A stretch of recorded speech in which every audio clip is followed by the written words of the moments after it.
Bila kita melihat histori daripada pendidikan yang ada di Indonesia, ya pada zaman dahulu masih bernuansa kolonial. Sistem pendidikannya masih bersifat konvensional, di mana penekanan-penekanan punishment, hukuman kepada murid itu sangat kental sekali dilaksanakan, ya. Nah, sehingga murid merasa terbebani dengan tugas-tugas yang diberikan, yang sifatnya adalah menekankan ke dalam disiplin yang sangat tinggi. Tapi kalau misalnya kita kaitkan ke dalam pendidikan yang memerdekakan saat ini, adalah boleh katakan adalah salah satunya yaitu sistem Among. Nah, di mana menurut Ki Hajar Dewantara, ya, seorang guru mestinya mampu menjadi pamong, mendidik dengan welas asih sesuai dengan pertumbuhan dan perkembangan si anak tersebut. Nah, bila mana kita melihat sistem pendidik yang terbaik adalah yang mampu menumbuhkan disiplin dan pemahaman mengenai kesejatian hidup dari dalam diri siswa tersebut, memunculkan rasa ketulusan bahwa kedisiplinan itu hadir setulus-tulusnya dari dalam diri murid tersebut. Nah, sistem Among memberikan kesempatan seluas-luasnya kepada kemandirian siswa, murid mampu menentukan arah dan tujuan pembelajaran seperti apa. Peserta didik didorong untuk mengembangkan disiplin diri yang sejati melalui pengalamannya, ya, pemahamannya, dan upayanya sendiri. Berarti di sini tidak ada sebuah paksaan.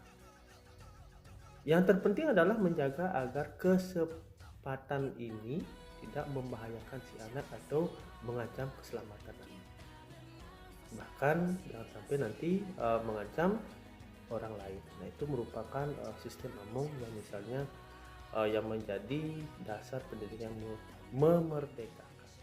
Bila sistem Among itu kita kaitkan ke dalam kodrat anak tentang bermain, yang adalah merupakan salah satu dari bagian belajar, ya, di mana permainan anak itu adalah pendidikan. Nah, dalam hal ini pendidikan harus memahami bahwa kodrat anak adalah bermain. Nah, sehingga pembelajaran bisa diintegrasikan dengan bermain sambil belajar atau belajar sambil bermain. Nah, dengan cara memasukkan unsur permainan dalam pembelajaran, ya, agar siswa merasa senang, merasa bahagia, dan tidak merasa bosan. Nah, dengan menggunakan permainan tradisional misalnya, ya, yang ada di lingkungan sekitar, selain menyampaikan pembelajaran melalui permainan, kita juga mendidik dan mengajak anak untuk melestarikan kebudayaannya. Nah, itu bila mana kita kaitkan dari sistem Among ke dalam kodrat anak.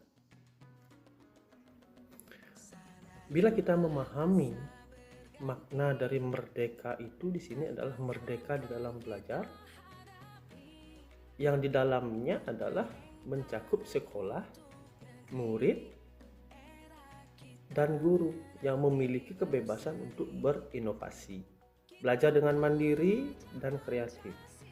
Dapat juga menggali potensi yang ada pada guru, sekolah, dan peserta didik untuk berinovasi dalam meningkatkan kualitas secara mandiri.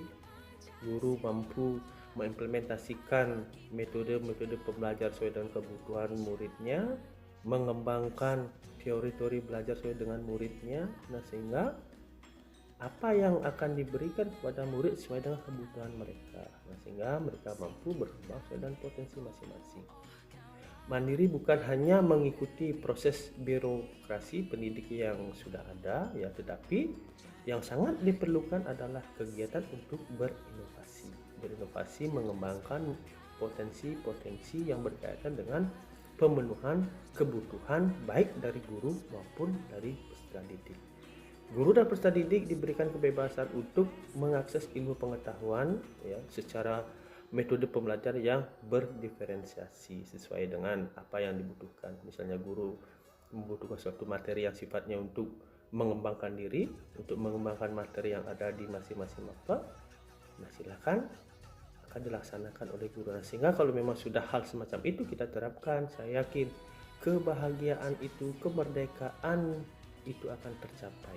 Karena kunci utama adalah kita harus merdeka, guru harus merdeka di dalam memberikan pelayanan pendidikan, sehingga murid pun akan mendapatkan kemerdekaannya dalam belajar, sehingga merasa bahagia baik sebagai individu maupun sebagai anggota